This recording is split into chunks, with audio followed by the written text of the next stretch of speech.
नमस्कार, मैं doctor Prem Kumar, general and laparoscopic surgeon हूँ ILSS असवानी हॉस्पिटल में। आज हम बात करेंगे गॉल ब्लैडर में स्टोन की समस्या पे। और ये समस्या बहुत ही कॉमन होती जा रही है धीरे धीरे। और इसके पहले हम जानेंगे कि इसका कारण क्या है, क्यों होता है। ये ज़्यादातर लेडीज़ में ये मोर कॉमन है, बट कभी कभी आदमियों में भी होता है। और 40 साल के आसपास के लोगों को होता है, थोड़े मोटे लोगों में ज़्यादा कॉमन है। इसका कारण जो समझा गया कि ये कोलेस्ट्रॉल से स्टोन बनते हैं ज़्यादातर। तो कोलेस्ट्रॉल ज़्यादा होने से इन लोगों में होता है। कई बार कभी सडन वेट लॉस हो जाए तो उससे भी हो जाता है गॉल ब्लैडर में स्टोन। कभी कभी जो कई लोगों को खून टूटने की समस्या होती है तो उसमें छोटे छोटे स्टोन बनते हैं, हीमोलिटिक जॉन्डिस होता है और उसके साथ साथ स्टोन बन जाते हैं।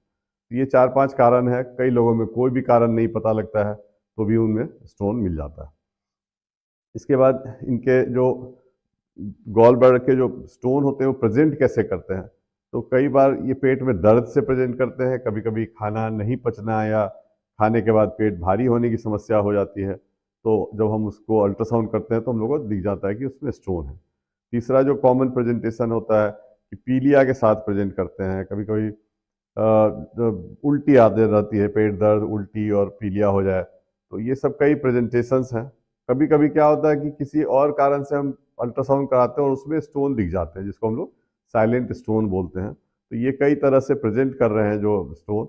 इसलिए कभी भी पेट दर्द या खाना नहीं पचने, अपच की समस्या हो तो डॉक्टर के पास जाना चाहिए और एक अपना सिंपल सा अल्ट्रासाउंड टेस्ट करके ये कंफर्म करना चाहिए गॉल ब्लैडर में स्टोन है कि नहीं है।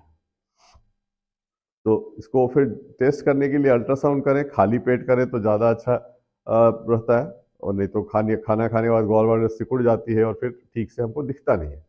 तो कोशिश करना चाहिए कि 4 से 6 घंटे खाली पेट रहें और तब अल्ट्रासाउंड कराएं।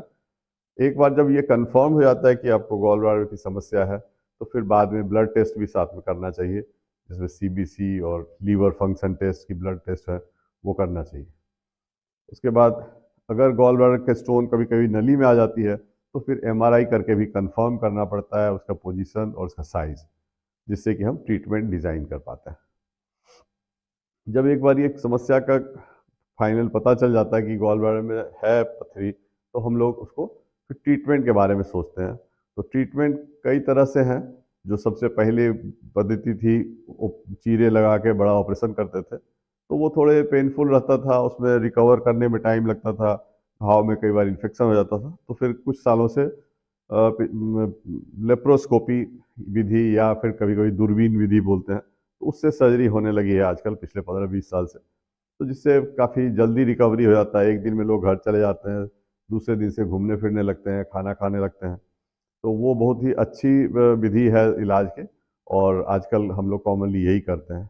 रिसेंटली आजकल एक और पद्धति शुरू हो गई है जिसको रोबोटिक सर्जरी बोलते हैं। काम वही करना होता है, रोबोट से की मदद से हम लोग गॉल ब्लैडर की सर्जरी करते हैं। इसमें अभी पॉपुलर नहीं होने के कारण है कि थोड़ा सा एक्सपेंसिव है, महंगा ज़्यादा होने के कारण, और कोई बहुत एक्स्ट्रा एडवांटेज अभी नहीं पता चला हम लोग को। इसलिए लेप्रोस्कोपी विधि अभी सबसे कॉमन चल रही है और बहुत ही फायदेमंद है पेशेंट के लिए। अब एक और बात आती है कि अगर मान लो हम लोग गॉल ब्लैडर की स्टोन की सर्जरी नहीं करते हैं तो क्या समस्या हो सकती है।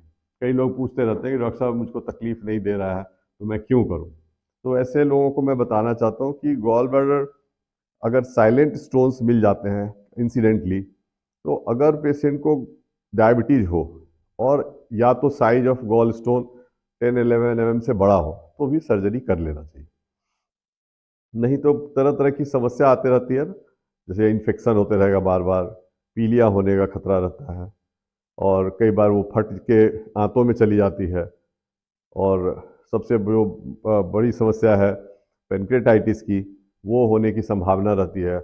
और और एक जो लास्ट जो लॉन्ग स्टैंडिंग गॉल स्टोन से प्रॉब्लम होता है, 15 साल या 20 साल से जिसको गॉल स्टोन हो और उसको हम छोड़ दें तो कैंसर बनने की भी समस्या रहती है, जो कि बहुत ही खतरनाक स्थिति है। तो इसलिए एक सिंपल सा सर्जरी करके अपनी बीमारी से निजात पा लेना चाहिए हम लोग को, और इस छोटी सी समस्या को दूर कर लेना चाहिए। धन्यवाद।